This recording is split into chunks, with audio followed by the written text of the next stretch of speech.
Namaskar. In the session number 14, that is the last session for you, and we will be together we will be doing a test, but it is test number 4, and as per the earlier test that number 1, 2, 3, we will be discussing here 20 multiple choice questions along with 5 short questions, and this test will be nearly 1 hour duration. After the 20 questions, multiple choice question, we will discuss about the that true answer for each questions. After that, we will go through subjective question. Subjective question, you have to write the each question within 100 to 200 words. I will give you key to each answer, and in this process we will try to complete the sessions, and the session is self evaluation for you, and this last session will be devoted to the multiple choice question and self evaluation questions, and this will enable you to understand the entire gamut of what is the international financial management, and I hope test number 1, 2, 3, 4 will be in a position to judge your knowledge and the capability which you have developed over the last 39 sessions. Let us go to the session number 40, that is the self evaluation session. Here the session is 1 hour duration, as I told you. Section A will be multiple choice question, section B will be short question. Each short question will be, you should write in a 100 to 200 words, 5 questions will be there. Let us move to the multiple choice question. Each question carry 1 mark, and there will be 20 marks for the multiple choice question, and short question each carry 6 marks, and 6 into 5 is 30 marks for you. Let us go to the section A multiple choice questions. Here the question, I will read the questions, and along with that I will also let you know the multiple choices for you, and what you have to do, in a piece of paper you write the right answer. For each question you write the right answer. After the 20 questions over, I will let you know the actual answer. Let us start. Question number 1. Question number 1, foreign currency future market is, the choices for you are A, an over the counter unorganized market, B, organized market without trading, C, organized listed market, D, unorganized listed market. Write the answer, keep it with you. Question number 2, if absolute PPP, that is purchasing power parity held, then the real exchange rate must be equal to, the choices for you are A, constant, B, 1, C, 0, D, a positive number. Write the answer, keep it with you. Question number 3, hard currency is, question number 3, hard currency is, the choices for you are A, money with fixed exchange rate, B, money backed by gold standard, C, gold and or silver, D, money that can readily convert it into leading world currency, E, petrodollar. Write the answer, keep it with you.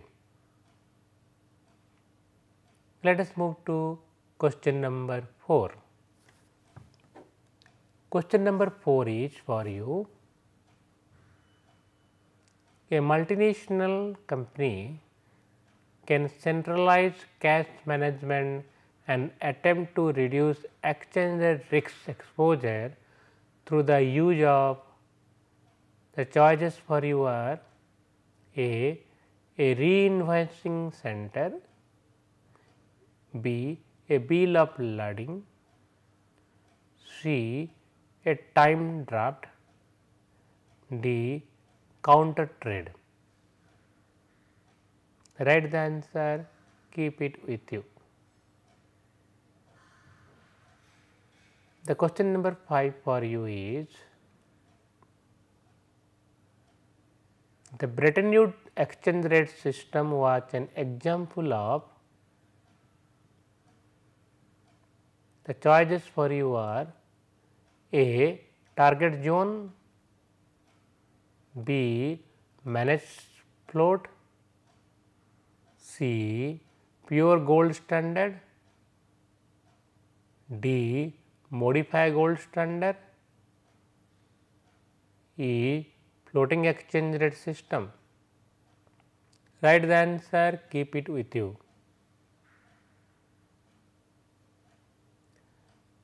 Question number 6. Question number 6 is for you. Interest and dividend income show up on the question number 6. Interest and dividend income show up on the answer for you. The choices for you are A. Merchandise account, B. Reserve and related items, C. Capital account, D. Current account. Write the answer, keep it with you. Question number 7. Question number 7 for you is, the objective of the International Monetary Fund IMF are. The choices for you are A. To promote international monetary cooperation, to promote exchange stability, C. To create standby reserves, D. All the above, E. None of the above. Question number 7. The objective of International Monetary Fund are A. To promote international monetary cooperation, B. To promote exchange rate stability, C. To create standby reserve, D. All the above, E. None of the above. Write the answer, keep it with you.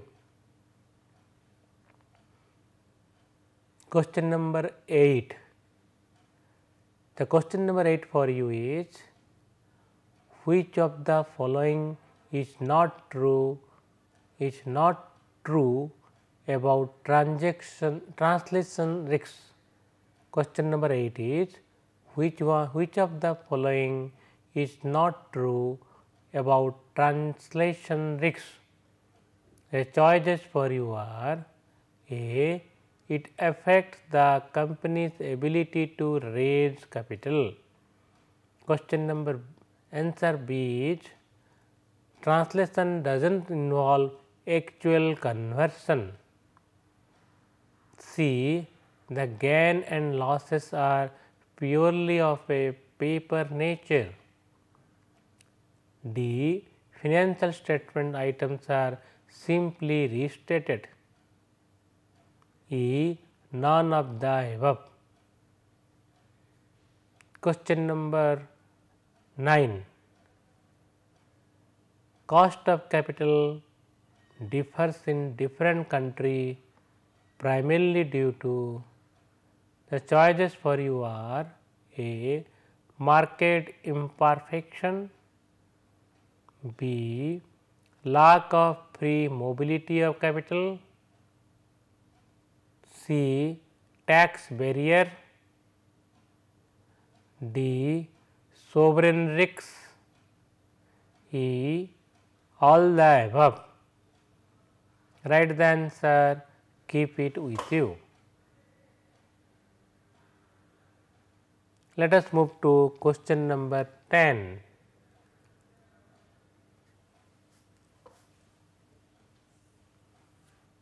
Question number 10 for you is, FDI and FI investment can be distinguished on the basis of the choices for you are A. Any foreign investment on plants and machinery is FDI. B. Any foreign investment in stock and bonds is FI. C. There is no difference between FI and FDI. D. Any foreign investment more than 10% in a company is FDI and below that it is FI. Write the answer, keep it with you.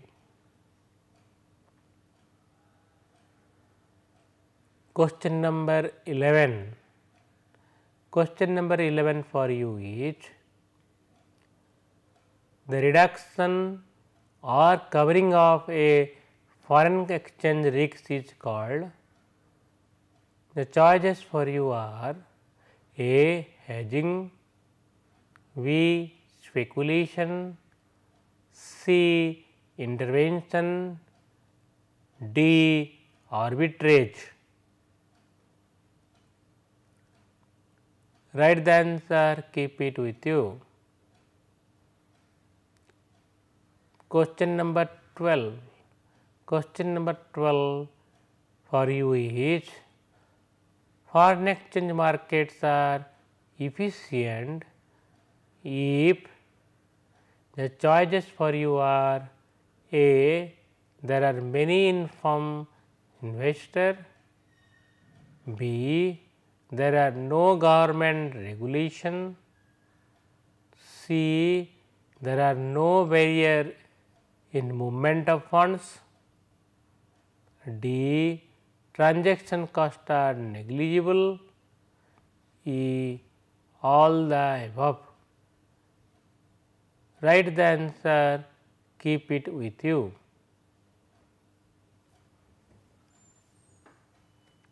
Let us move to question number 13.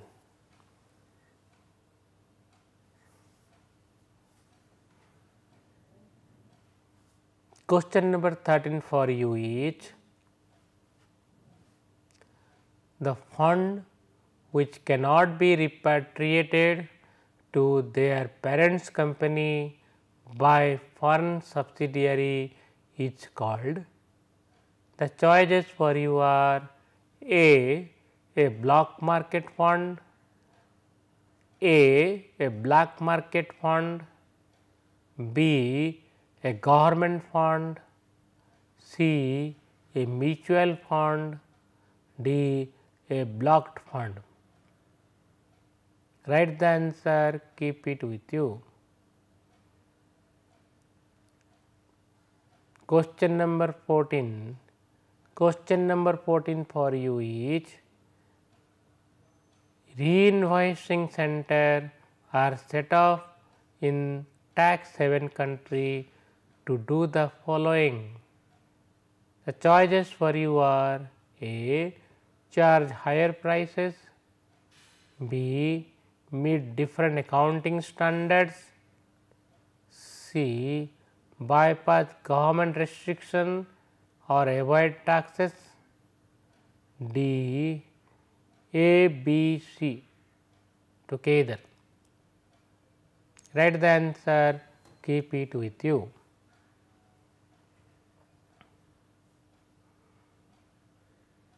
Question number 15. Question number 15 for you is international portfolio diversification compared to a purely domestic portfolio diversification in general will. The choices for you are A. Increase risks, B. Decrease risks, C. Have the same amount of risks, D. All the above. Write the answer, keep it with you.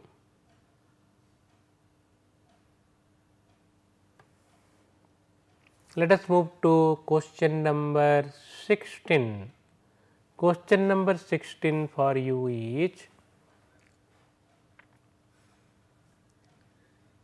the main reason why the international cost of capital may be different from the purely domestic cost of capital are due to the following. The main reason why international capital cost of capital may be purely different from the purely domestic cost of capital are due to the following. A. The company's accessibility to international capital market. B. Tax advantage in different countries. C. Exchange rate risks. D. A and B. Write the answer, keep it with you. The question number 17 for you is, in accounting exposure, if exposed assets are greater than exposed liability, foreign currency depreciations will produce exchange. Choices for you are appreciation, B. exchange losses, C. exchange depreciation, D. exchange gains. Write the answer, keep it with you.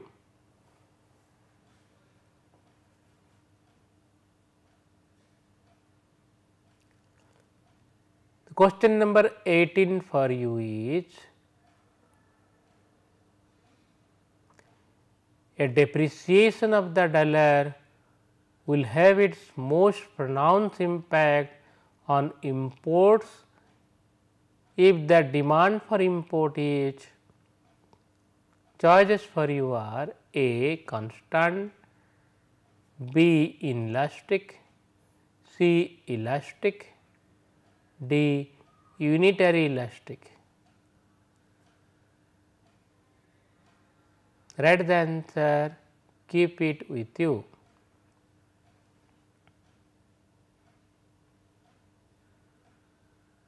Question number 19. Question number 19 for you is, if a country has a consistent current account deficit, if a country has a consistent current account deficit, the expectation is that the exchange rate in future will A. weaken, B. not clear, C. none of these, D. strengthen. Write the answer, keep it with you. Question number 20. Question number 20 for you is, which of the following is not regarded an important factor in making London the largest foreign exchange market in the world? The choices for you are A. time zone, B. euro markets, C. close relationship with US, D. English language.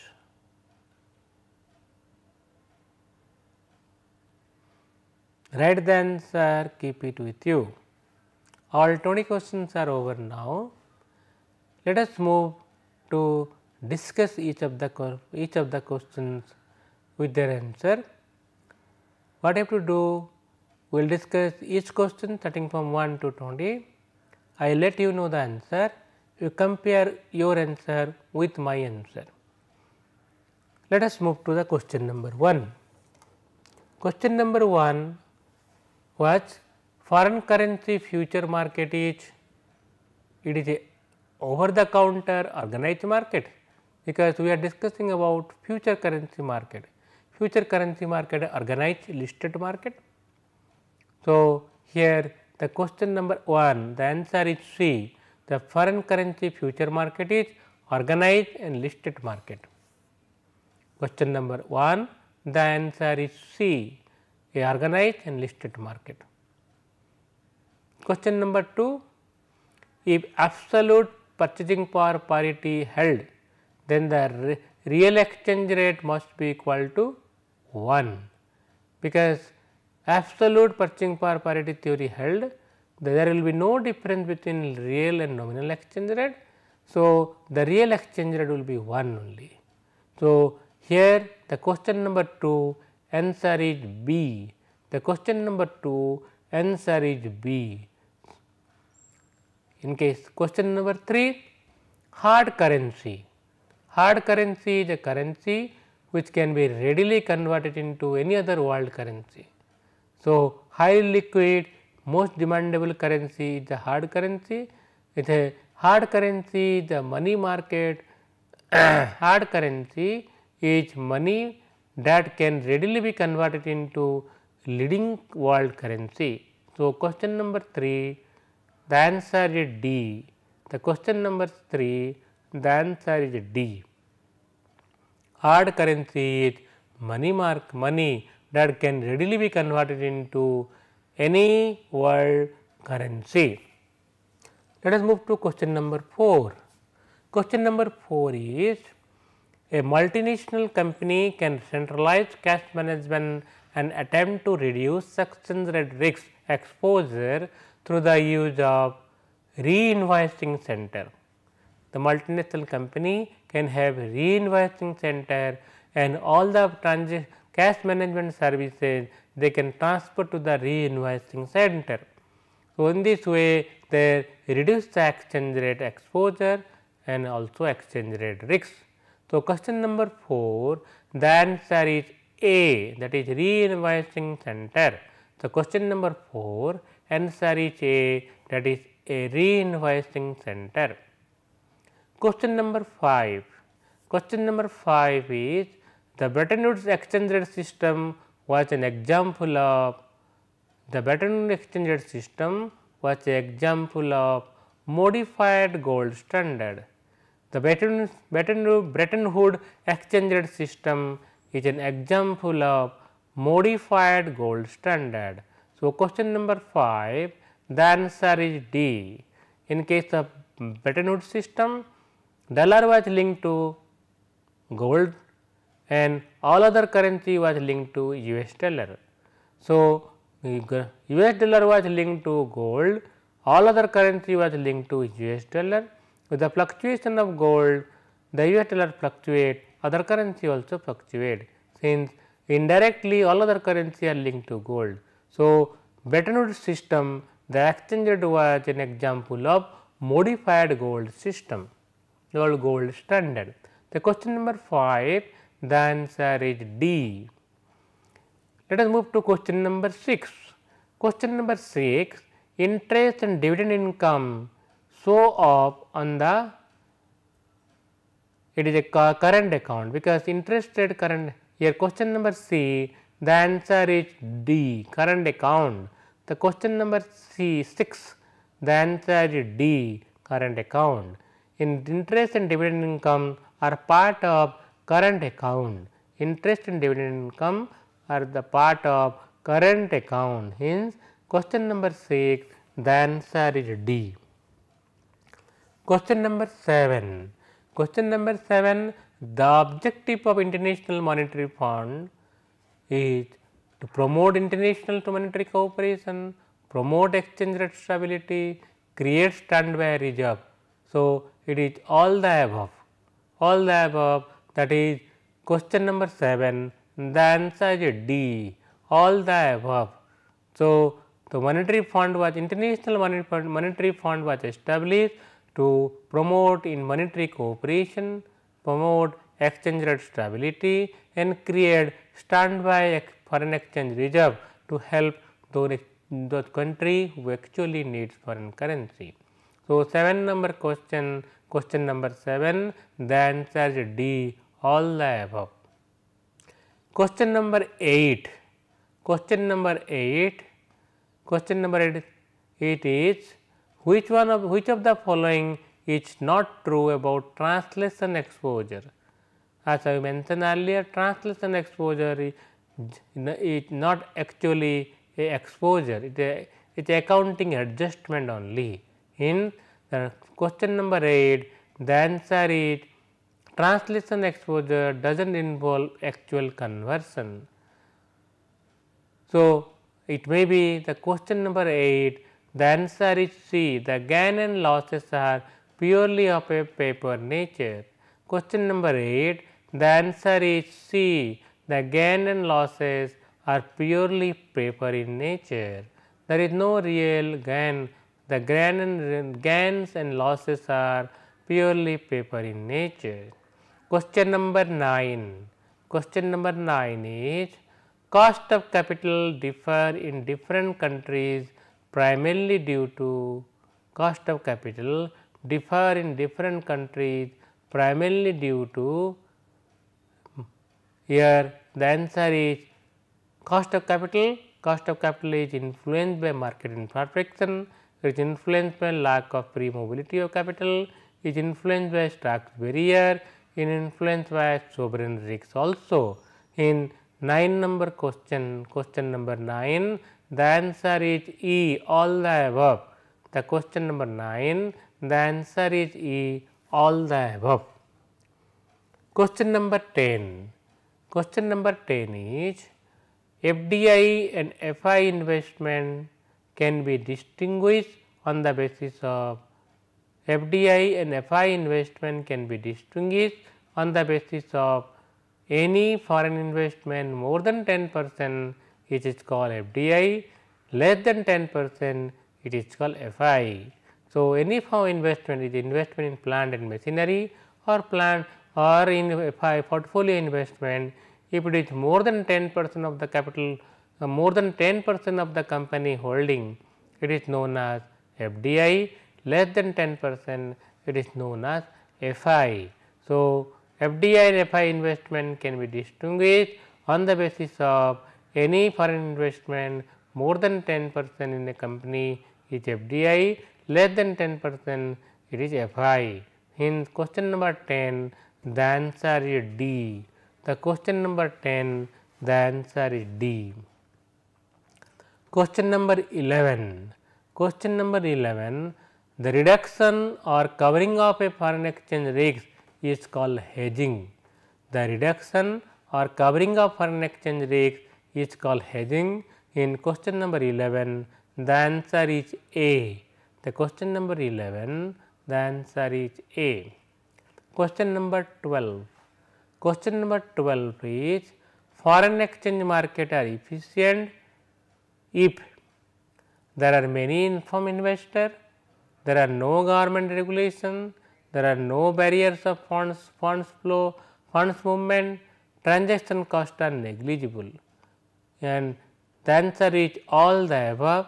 In 12 number question, the foreign exchange market are efficient, the answer is E, all the above, all the above. Question number 12, the answer is all the above, E. Question number 13. Question number 13, the fund which cannot be repatriated to to their parent's company by a foreign subsidiary is called block fund. The question number 13, the answer is D. Question number 13, the foreign fund which cannot be repatriated to parent company, it is called block fund. So, question number 13, the answer is D. Question number 14. Question number 14, reinvoicing center are set up in tax haven country to do the following: charge higher prices, meet different accounting standard, bypass government restriction and or avoid taxes. D, A, B, C. The question number 14, the answer is C. The question number 14, the answer is C, bypass government restriction and or avoid taxes. Question number 14, the answer is C. Question number 15. Question number 15. International portfolio diversification compared to a purely domestic diversification in general will increase risks, decrease risks, have the same level of risk, all the above. International diversification of portfolio decrease risks. There are more choices. Systematic risks will be further diversified, further reduced.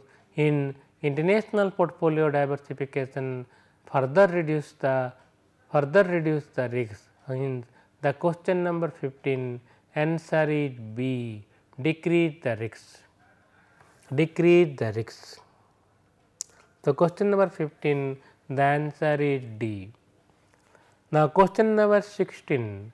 Question number 16 is the main reason why the international cost of capital may be different from purely domestic cost of capital are due to the company accessibility of capital market, tax benefit in different country, exchange rate risks. So, here answer is the tax advantage in different countries, tax advantage in different country. The main reason why international cost of capital may different from purely domestic cost of capital, it is because of tax advantage in different country, tax differences or advantage in different country. The 16 number question, the answer is B. The 16 number question, the answer is B. Question number 17. Question number 17 is in accounting exposure, if exposed assets greater than exposed liability, the foreign currency depreciation will reduce exchange rate. The answer is losses. They reduce the exchange rate losses. In accounting exposure, if the exposed assets are greater than exposed liability, any foreign currency depreciation will produce exchange rate losses, exchange losses. So, question number 17, the answer is B. In question number 18, a depreciation of the dollar will have its most pronounced impact on import if the import demand is elastic. Import demand is elastic. A depreciation of the dollar will have most pronounced impact on import if the import demand is elastic in nature. Import demand is elastic, import demand. So, any depreciation of dollar lead to reduction of import, hence impact on the demand for import will be elastic. Question number 18, the answer is C. The question number 18, the answer is C. Question number 19. Question number 19, if a country has a consistent current account deficit, the expectation is the exchange rate in future will, the current account deficit consistent nature, consistent current account deficit lead to depreciation or weaken of dollar, weaken of the domestic currency. The exchange rate in the future will weaken, the exchange rate future will be weakened. Consistent current account deficit lead to devaluation of currency, depreciation of currency, weaken the currency. Question number 19, the answer is A. The question number 19, the answer is A. Question number 20. Question number 20 is, question number 20 is, which of the following is not regarded as an important factor in making London the largest foreign exchange market in the world? Which of the following is not regarded as the important factor in making London the largest foreign exchange market in the world? The question number 20, the answer is close relationship with the US. the close relationship with the West US. The 20 question number 20, the answer is C. The question number 20, the answer is C. So, question number 20, the answer is C. All the answer I have told you. You try to judge your answer and find how many questions you have rightly answered. You try to compare my answer with your answer and try to find how many questions you have rightly answered. For each right answer, you will be getting 1 mark. Let us move to the subjective questions. The subjective question, I will be asking you 5 subjective questions. Each question you will be answering in 100 to 200 words. You have to write the cream of the question, cream of the answer. However, I am providing you some kind of key to the answer for each questions. So, here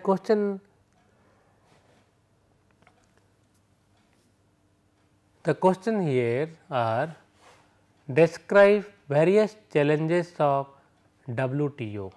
Question 1 is describe various challenges of World Trade Organization. So, you have to find you have to find the different challenges of World Trade Organization. If you remember that in one session we have discussed the World Trade Organization, the formation of World Trade Organization, the negotiation in case of World Trade Organization, and also we discussed various challenges which are there at present with the World Trade Organization.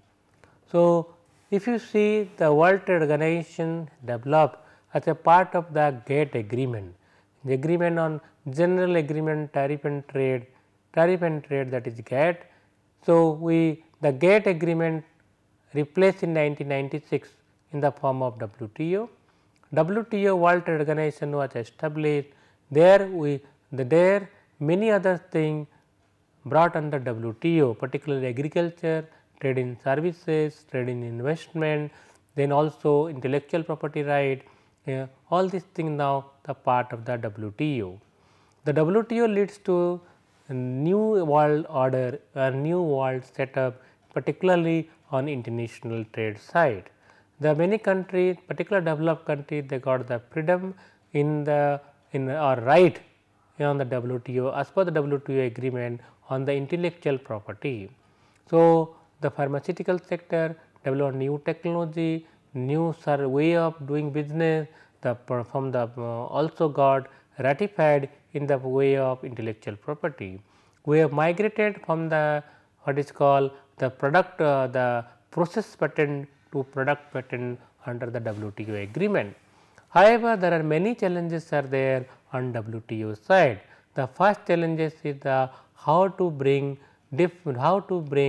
the two different world, the developing country world and the developed country world in the negotiation process in WTO. The WTO, one of the stumbling block of WTO is the agreement on the what is called in the area of agriculture, subsidy, labor problem, environmental problem, the problems on the non-tariff barrier. Earlier the world prior to WTO, world was not expanding, particularly international trade was not expanding because of tariff barrier. Many countries put very high tariff barrier for export import side. This was one of the biggest barrier in the expansion of world trade. After the WTO agreement, the tariff barrier has been reduced from nearly 350% to 30% at present in a phased manner. Both developed and developing country reduced their tariff barrier. So, many developed countries have now practiced almost zero tariff on many products and services. However, they have increased the non-tariff barrier in the form of in the form of environmental protection, in the name of child labor, in the form of excessive use of chemical, in the form of climate change, in the form of providing what is called using some kind of chemicals which are not permitted. All these non-tariff barrier have increased recent year and after the WTO agreement. This is also acting as a stumbling block in the expansion of world trade, and because of this reason many developing countries have approached world WTO for the further negotiation how to reduce the non-tariff barrier which has been imposed by the developed country to restrict or create artificial barrier in world trade. The non-tariff barrier, as I mentioned here, in the form of child labor, in the form of chemical use, in the form of climate change, in the form of environmental issues, all these are there in the non-tariff barrier. Another stumbling block or challenges in the WTO is the reduction of subsidy in agriculture. Developing country has been complaining about the high subsidy of agriculture provided by a developed country. Developing country they are providing subsidy for the subsistence agriculture. Developing country, if you see that agriculture is not so much export oriented, the developing country agriculture export primarily very less compared to developed country, and developing country are providing subsidy for subsistence agriculture. However, developed country are providing excessive subsidy on agriculture primarily on the ground of they are practicing export oriented agriculture activity. This subsidy need to be reduced and subsistence subsidy will need to be permitted as per the WTO agreement. Another angle of WTO negotiation or challenges are going on in the form of investment, in the form of patent right on pharmaceutical product, particularly the life saving drugs are there. There developed country have got for nearly 14 years of right on patent. The right on patent should be reduced on essential drug should be removed, and this has been a challenge for the WTO to bring the life saving drug from the purview of patent right.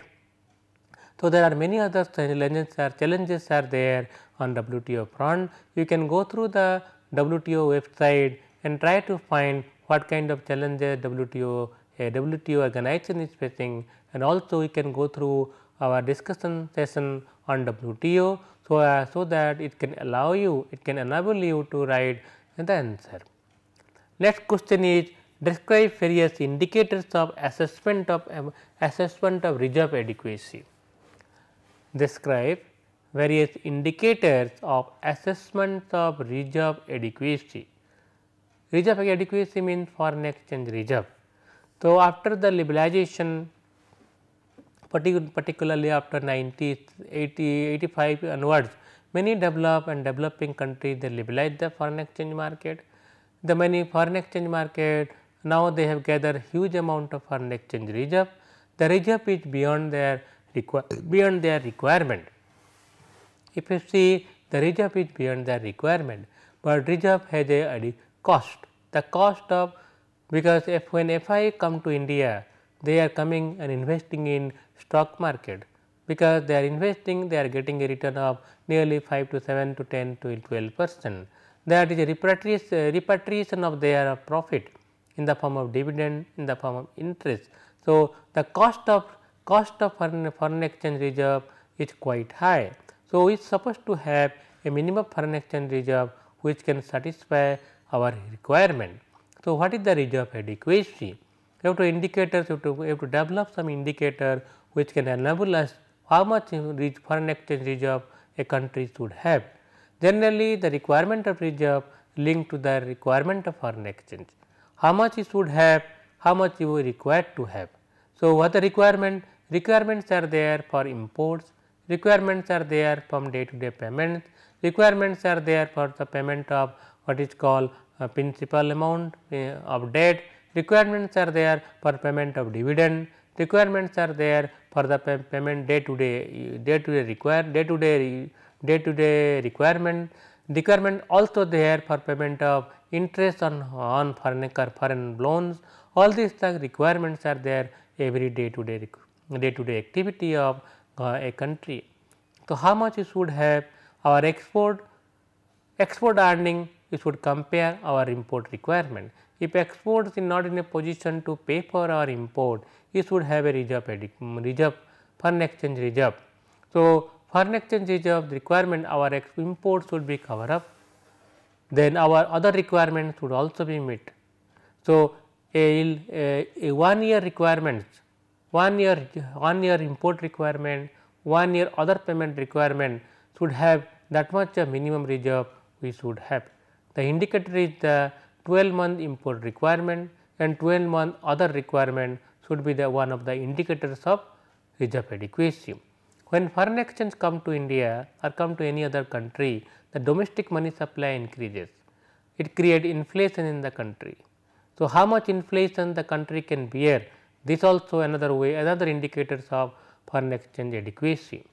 When foreign exchange come to India, come to a particular country, it increase the volatility in the stock market, volatility in the exchange rate market also. How much volatility one can bear, that also one of the indicators of foreign exchange adequacy. Similarly, when foreign exchange are coming to particular country or reserve increases, our domestic currency appreciate. When domestic currency appreciate, our export competitiveness reduces. So, we have to find how much export competitiveness reduction you can bear, that should be the another indicators of reserve adequacy. Like that, we can also find short term volatility of capital. The reserve adequacy should compose of such kinds of reserve, such kinds of foreign currency reserve which are less volatile in nature. We should not have FI investment in the form of reserve adequacy. Our reserve adequacy should constitute our export earning, our invisible earning, our stable exchange rate, foreign exchange reserve, our own national who bring the foreign currency to India. So, that kind of reserve we should have, which is stable in nature, and stability of the reserve we should calculate what is the reserve requirement, not the volatility of reserve. So, these are the things we should discuss in the as a part of the indicators of reserve requirement in the question number 2. Question number 3, outline measures component of India trade basket, bring out the changing pattern of the Indian export. Our trade is export import. Our export import over the year has been changing. The basket composition of export, basket composition of import have been changing over the year, particularly after the reform measure. If you see, the import basket hardly any change. The imports basket primarily have capital good imports and imports of crude oil, that 70 to 80, 90% of our imports are, 60% of our imports are primarily crude oil import, and some extent another 20-25% are there what is called the capital good import. Other imports are some essential drugs, essential agriculture imports are a part of the our import basket. Our import basket after the reform measure has not changed significantly. However, our export basket has changed significantly after the reform measure. Prior to reform, our export basket primarily composed of agriculture commodity, mining product, non-capital goods, handicraft, these are the 8 major items. However, after the reform measure, we have new avenues of export. The export is services export in the form of what is called soft export. Soft export nothing but that is a export of software, IT services, that has earned a significant export revenue for the over the year.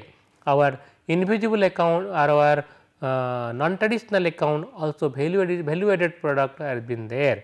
So, after the reform measure, value added product, services export, IT services export are the major part of our export basket.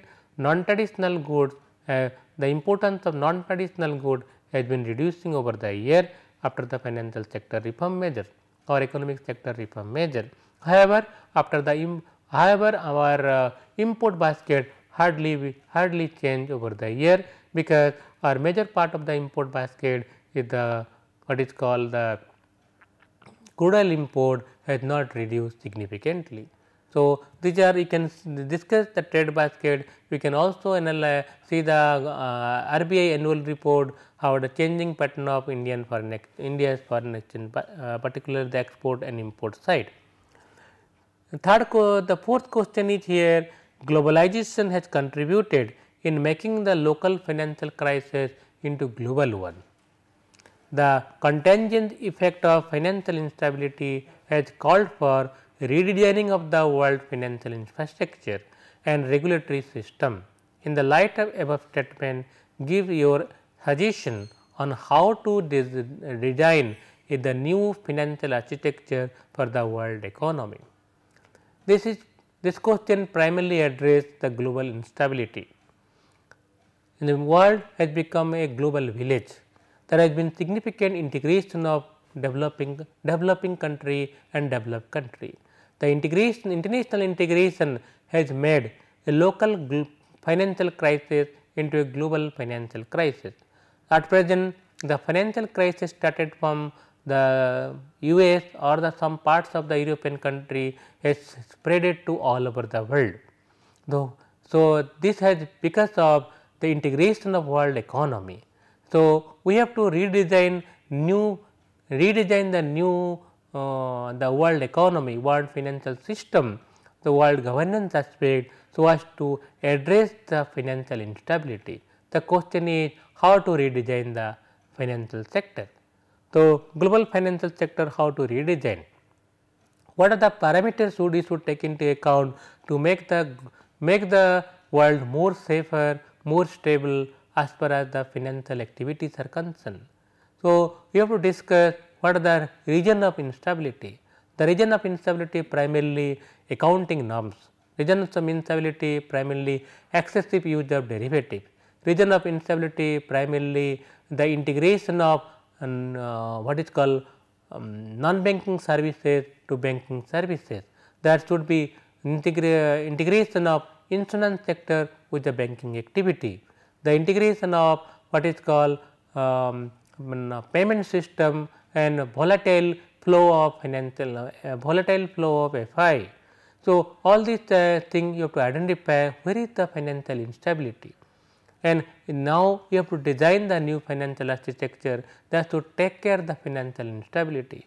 So, that should be arm's length between commercial banking activity and non-commercial banking activity. That should be arm's length of between investment activity in stock market and banking activity in real sector. That should be control of volatile capital flow in different sector of the economy and different and across the globe also. So, we have to identify the volatile flow, the derivative transaction should be properly managed, the accounting norms should be developed to manage the volatility of financial sector, and also there should be proper reserve system to take care any kind of financial instability where the different countries are suffering.